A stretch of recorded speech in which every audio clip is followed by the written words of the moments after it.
चांडिल प्रखंड के चिलगू स्थित ईचागढ़ विधानसभा स्तरीय प्रधान कार्यालय में अखिल झारखंड महिला संघ का जिला सम्मेलन संपन्न हुआ। इस सम्मेलन में सरायकेला खरसावां जिले के 9 प्रखंड से 800 पार्टी के महिला कार्यकर्ता उपस्थित रहीं। कार्यक्रम में जिला प्रभारी सह पूर्व मंत्री रामचंद्र साहिस, केंद्रीय सचिव हरेलाल महतो, सत्यनारायण महतो, प्रोफेसर रविशंकर मौर्य, जिला अध्यक्ष सचिन महतो, श्रमिक संघ के जिला अध्यक्ष जसवीर सिंह आदि मौजूद रहे।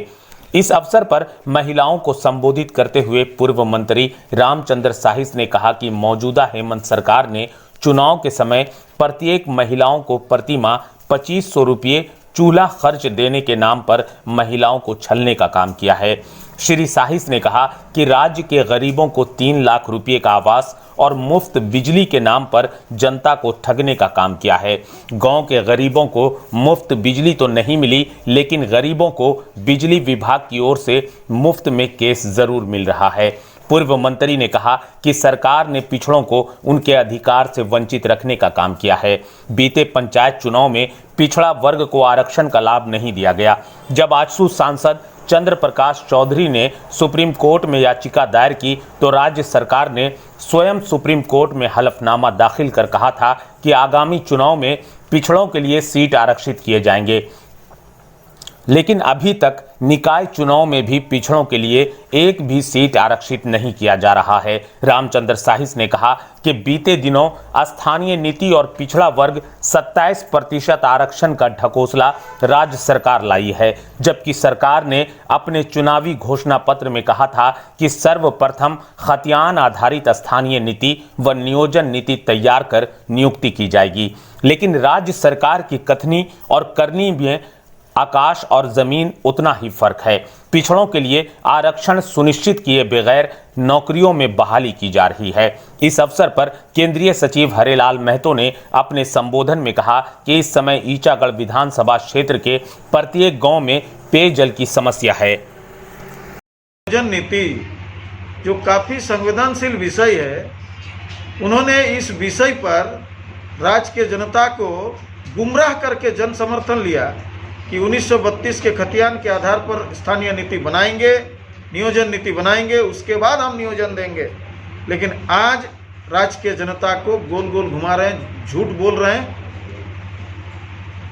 और झूठ बोल के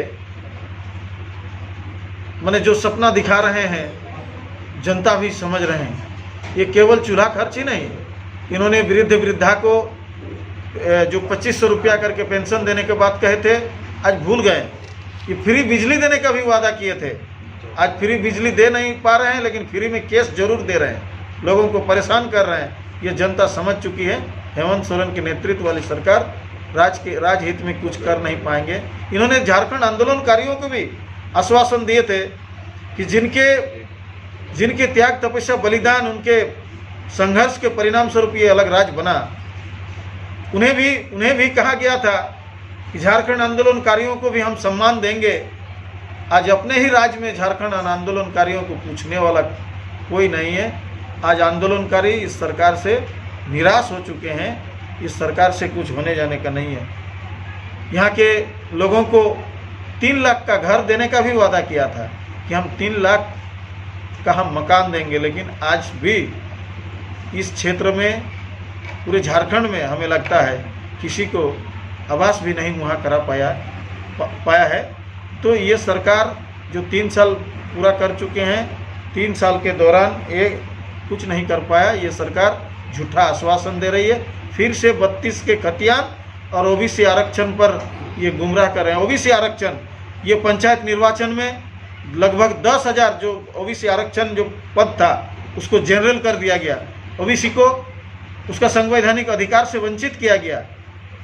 आजसू पार्टी इसके लिए लड़ाई लड़ रही है।